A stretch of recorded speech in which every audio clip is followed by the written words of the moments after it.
Bismillahirrahmanirrahim. Assalamualaikum warahmatullahi wabarakatuh. Innal hamdalillah nahmaduhu wa nasta'inuhu wa nastaghfiruh wa na'udzu billahi min shururi anfusina wa min sayyiati a'malina.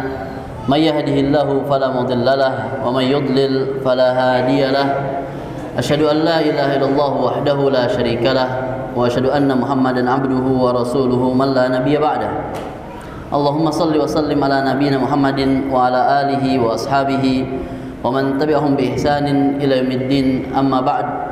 Fa inna asdaqal hadithi kitabullah wa khairul huda huda Muhammadin sallallahu alaihi wasallam wa syarrul umuri muhdatsatuha wa kullu muhdatsatin fid din bid'ah wa kullu bid'atin dhalalah wa kullu dhalalatin finnar. Ahibati fillah, azani Allah wa iyyakum jami'an.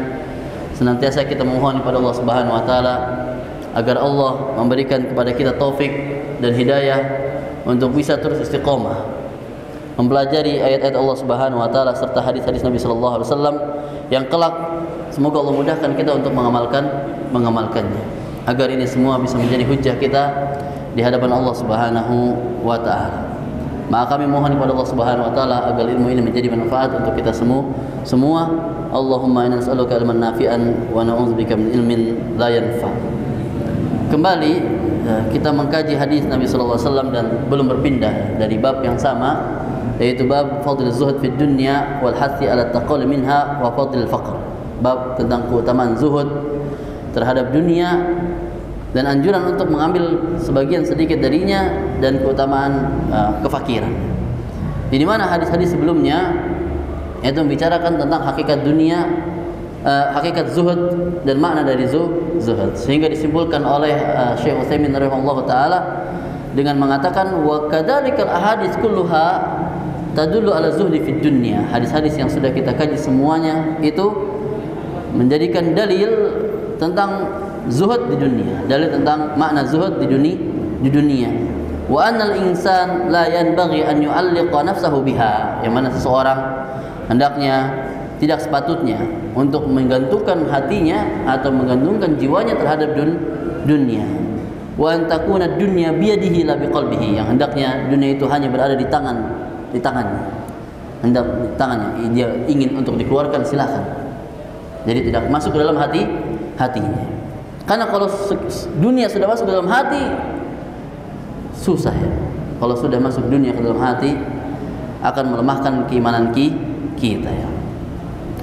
Sehingga kita tidak mengerti di mana skala prioritas kita. Sudah kita kehilangan identitas diri kita. Maka jangan sampai dunia itu masuk ke dalam hati kita. Hatta yaqbalu biqalbihi ala Allah Subhanahu wa taala, sampai hendaknya kiranya dia bisa menerima dengan hatinya atas apa yang Allah tetapkan pada dirinya ya.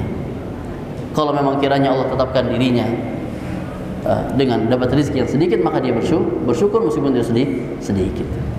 Maka dengan belajar ilmu agama, di antara sebab kita belajar ilmu agama tujuannya adalah mengenal Allah Subhanahu wa taala jauh lebih dekat dan mengenal diri kita jauh lebih dalam. Ketika kita sudah mengenal diri kita sejatinya siapa, maka kita akan mengerti ya, bahwasanya rahmat Allah Subhanahu wa taala sangat luas. Kalau kita perhatikan sejatinya kita sebenarnya siapa ya, kita hanya hamba Allah Subhanahu wa taala, budak. Di mana dua kosakata yang perlu dihindari dari seorang budak adalah merasa pantas dan merasa memiliki. Kalau sudah ada pada dirinya merasa pantas dan merasa memiliki, ini khawatir dia menjadi budak yang tidak tahu diri ya. Bukankah Qarun dibinasakan, dimasukkan ke dalam tanah karena dia terlalu melambung tinggi lupa dengan tanah, dan ucapannya yang mengatakan innama utituhu ala ilmin indi, karena aku pantas diberikan rezeki yang banyak ini karena aku punya ilmunya. Sedangkan kita punya sosok yang lain dengan ujian yang sama, Nabi kita Sulaiman, dengan tawadhunya beliau mengatakan dzalika fadlullah, hadza min fadli rabbi liyabluwani an ashkura an akfur. Inilah milik Allah. Inilah keutamaan milik Allah Subhanahu wa taala yang Allah berikan kepada siapa yang Allah kehendaki. Tapi keutamaan inilah bentuknya ujian buat hamba. Mampukah kita bersyukur atau malah justru menjadi kufur? Ini hakikat zuhud. Sehingga kita bisa menerima apa yang Allah tetapkan pada diri kita. Fa inna hadha huwa kamalul zuhud. Inilah adalah bentuk kesempurnaan zuhud. Wa laysa al-ma'na annaka la ta'khudh shay'an minad dunya. Bukan bermakna engkau tidak mengambil sebagian dari dunia, bal khudhu. Bahkan ambillah dari dunia. Ma yahilu laka, apa yang kira-kiranya halal bagi dirimu, wala tansa nasibaka minha, jangan pernah lupakan bagian dari dunia. Akan tapi ij'alha fi yadika wala taj'alha fi qalbika. Jadikanlah dunia tersebut berada di tanganmu, jangan sampai masuk ke dalam hatimu. Hada huwal muhim. Inilah yang terpenting, kata Syekh Utsaimin rahimahullah taala. Nasallallahu lana wal muslimin al-afiyah wassalamah, kata beliau. Maka kita akan membahas hadis-hadis setelahnya, yaitu bagaimana hadyun Nabi sallallahu alaihi wasallam dan hadis salaf dalam praktik zuhud. Dari praktik zuhud. Kita ambil hadis yang disebutkan dari Amr bin Harith, akhi Juwairiyah bint al-Harith ummul mukminin. Hadis kita hari ini adalah hadis yang diriwayatkan oleh Bukhari dari Amru ibn al-Harith, yang dia adalah saudara kandungnya Juwairiyah bintul Harith ummul mukminin, istrinya Rasulullah sallallahu alaihi wasallam. Yang dimana mereka adalah anaknya dari seseorang pemuka kaum dari Bani Mustaliq, yaitu Al-Harith. Yang mana Juwairiyah, dia adalah salah satu istri Nabi sallallahu alaihi wasallam yang cantik, dan Aisyah sendiri cemburu dengan kecantikannya Juwairiyah, dan dinikahi oleh Rasulullah, sedangkan Juwairiyah beliau dalam usia 20 tahun. Dan Juwairiyah adalah seorang wanita yang solihah, yang biasa hidup dengan ibadah. Pernah Rasulullah suatu ketika meninggalkan Juwairiyah untuk sholat subuh dalam kondisi Juwairiyah berzikir. Ketika pulang Juwairiyah masih dalam kondisi berzikir, masya Allah. Dan Juwairiyah orang yang hebat. Siapa bisa bertahan demikian? Dikatakan kata Amr bin Harith, qala ma taraka Rasulullah sallallahu alaihi wasallam inda mautihi dinaran wala dirhama wala abda wala amah wala syai'a illa baghlatahu al-bayda allati kana yarkabuha wa silahaha wa ardan ja'alaha li ibni sabil sadaqatan, rawahu al-Bukhari. Kata Amr bin Harith mengatakan, tidaklah Nabi sallallahu alaihi wasallam meninggalkan setelah kematian beliau 1 dinar pun. Tidak meninggalkan 1 dinar pun. Bahkan tidak meninggalkan 1 dirham sedikit pun, 1 dirham pun. Bahkan tidak meninggalkan seorang budak, baik budak laki-laki maupun budak perempuan. Nabi tidak meninggalkan itu semua. Wala syai', ataupun semuanya, illa baghlah, kecuali hanya keledai putih yang dulu pernah dipakai Rasulullah SAW untuk ditunggangi. Dan juga Rasulullah meninggalkan silah alat perang, yang bahkan sebagian alat perangnya digadaikan kepada seorang Yahudi. Wa ardan, dan Nabi tinggalkan 1 tanah yang digunakan, yang beliau jadikan untuk sedekah untuk orang-orang ibnu sabil. Inilah bentuk zuhud Nabi sallallahu alaihi wasallam terhadap dunia. Bahkan Nabi sallallahu alaihi wasallam sendiri meninggal dalam kondisi pakaian perangnya tergadaikan. Maka di sini disampaikan oleh Syekh Utsaimin rahimahullahu taala, wa hadha tamtsil alladzi dzakarahu Nabi sallallahu alaihi wasallam huwal waqi'. Permisalan yang disebutkan di sini itulah yang terjadi nyata oleh Rasulullah sallallahu alaihi wasallam. Maka hendaknya seorang mukmin mengerti hakikat dunia untuk akhirat.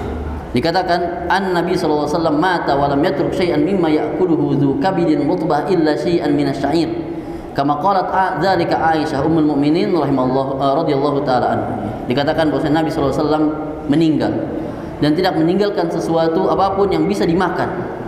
Dzu kabid rutbatan illa syai'an min asy-sya'ir, yang bisa dimakan, yang dia punya. Ya, tidak meninggalkan makanan yang berlemak, ya, daging. Illa syai'an, kecuali sesuatu dari syair, dari gandum. Kama qalat Aisyah, sebagaimana dikatakan oleh Aisyah ummul mukminin radhiyallahu anha, lam yatruk illa syai'an min asy-syair. Nabi tidaklah meninggalkan setelah kematian beliau kecuali hanya gandum. Wa ma dzalika fa innahu mata wa dir'uhu marhunah inda Yahudi. bisyairin akhadahu li ahlihi. Bersamaan itu pula Nabi meninggalkan dan pakaian perangnya tergadaikan bersama seorang Yahudi hanya untuk membeli gandum yang untuk beliau ambil untuk keluarganya. Wa hadha yadul ala anna alaihi salatu wassalam azhadan nas fid dunya. Ini dalil bahwa Nabi sallallahu alaihi wasallam orang yang paling zuhud di dunia. Idz law syaa an tasira ma'ahu al-jibal dhahaban lasarat. Kalau saya Nabi mau berkehendak untuk memiliki emas yang segede gunung Uhud, bisa saja. Walakinnahu la yuridu hadza. Akan tapi Nabi tidak menginginkan ini semua. Yuridu an yataqallala minad dunya hatta yakhruja minha la alaihi wa la lahu minha. Nabi ingin mengambil bagian sedikit dari dunia sampai Nabi keluar dari dunia ini yang tidak ada tanggungan sedikit pun ataupun untuknya sedikit pun. Bal kana alaihi salam yu'ti ata'an ma la yakhshal faqah. Bahkan Nabi senantiasa memberikan pemberian yang dia sendiri tidak takut binasa. Wa ya'ish aishal fuqara, dan Nabi sendiri tidak takut miskin seperti miskinnya orang-orang fuqara. Demikianlah bagaimana Nabi SAW bersikap zuhud, dan ternyata itu ternyata semua itu diikuti oleh para salaf sebenarnya. Di dalam kitab Munjidul Khatib kita akan bacakannya bagaimana para salaf bermain di petak zuhud ya. Dari Jabir mengatakan, ma minna ahadun adraka dunya illa waqad malat bihi illa Ibnu Umar. Kata Jabir bin Abdullah, tidaklah di antara kita dari para sahabat yang pernah mendapatkan dunia kecuali telah condong padanya hatinya kepada dunia, kecuali Ibnu Umar. Ibnu Umar berusaha untuk melakukan zuhud. Kemudian dikatakan Ibnu Hanifah, ma karumat alaihi nafsuhu lam yakun lid dunya indahu qadar. Kata Ibnu Hanifah mengatakan, tidaklah mulia suatu jiwa jikalau masih ada dalam dirinya kadar dari dunia. Dikatakan oleh Sa'id bin Jubair mengatakan, innamad dunya jam'un min jam'il akhirah. Dunia itu hanya sebagian kecil untuk bisa kita mengumpulkan akhirat kita. Kemudian Abu Ja'far Al-Baqir mengatakan, man dakhala qalbahu ma fi khalisi dinillah syaghalahu amma siwa min ad-dunya wa man asa an takun hal huwa illa markabun rakabtahu aw sabun nabistahu aw imra'atun asabathu. Tidaklah masuk dalam hati seseorang yang ikhlas di dalam agamanya, dia akan disibukkan kepada sesuatu selainnya minad dunya, maka dia akan ragu-ragu, apakah hakikat dunia ini? Apakah dia sebuah perahu yang akan digunakan untuk berlayar menuju akhirat? Ataukah dia hanya sebagai sebuah pakaian yang akan dia pakai lalu dilepaskan? Ataukah dia seperti wanita yang dia nikahkan?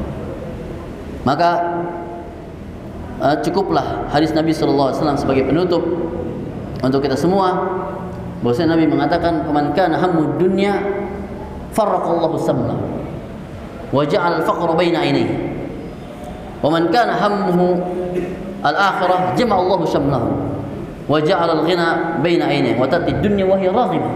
Barang siapa yang ambisinya adalah dunia, maka Allah akan cerai-beraikan urusannya dan Allah jadikan kemiskinan di depan matanya. Barang siapa yang ambisinya adalah akhirat, maka Allah kumpulkan baginya segala urusannya dan Allah jadikan kekayaan dan kecukupan di depan mukanya meskipun dunia datang kepadanya dan dia dalam kondisi sudah tidak perlu dunia. Inilah fenomena orang-orang yang fokus pada akhirat. Dan demikianlah akhirat disediakan bagi mereka-mereka yang tidak menginginkan kedudukan sedikit dari dunia. Allah berfirman, tilka darul akhirah naj'aluha lil ladzina la yuriduna uluwa fil ardi wala fasad wal aqibatu lil muttaqin. Demikianlah negeri akhirat yang kami persiapkan bagi mereka orang-orang yang tidak menginginkan kedudukan setinggi apapun di dunia, di muka bumi ini. Wala fasad. Bahkan terkadang orang yang menginginkan kedudukan tinggi, dia harus melakukan kerusakan di muka bumi, mencela orang lain agar dirinya tinggi, menginjak-injak kedudukan orang lain agar dirinya naik jabatan. Rata-rata orang yang menginginkan kedudukan akan merusak di muka bumi ini. Akan tapi ahlul iman berbeda. Mereka rela untuk meninggalkan itu semua untuk mendapatkan apa yang Allah berikan kelak di akhirat. Wal aqibatu lil muttaqin. Demikianlah balasan bagi orang yang bertakwa. Wallahu a'lam bissawab. Ini saja mungkin yang kita sampaikan, semoga zuhud ini bisa menjadi karakter pada diri kita. Dan untuk menjadikan amalan ini menjadi karakter diri kita perlu perjuangan dan kejujuran. Maka mohonlah kepada Allah Subhanahu wa taala agar Allah mudahkan kita untuk bisa mengamalkan apa yang sudah kita pelajari. Wallahu taala bissawab. Kita tutup dan doakan majelis. Subhanakallahumma wa bihamdik, asyhadu an la ilaha illa anta, astaghfiruka wa atubu ilaik. Wassalamualaikum warahmatullahi wabarakatuh.